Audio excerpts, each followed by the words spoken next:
kai mai sallah haka manzo Allah ya faɗa kaga can ɗaya kenan to ga na biyu an tudahira badanaka mina zunubi ka tsarkake jikinka ga barin sabon Allah to kaji kana sallah kana sata kana sallah kana zina kana sata kana luwaɗi kana sata ai kana sallah kana yi da mutum kana sallah kana saran mutum kana sallah ka ce za ka kashe mutum kana sallah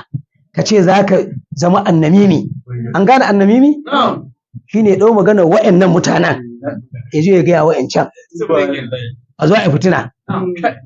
me amfaninta kana sallah kana fasikanci me fa'idar wannan to ka ji da sako daga annabi kai mai alwala Allah ka bata cika sai da abu kaga guda biyu an tudahira badanaka mina zunubi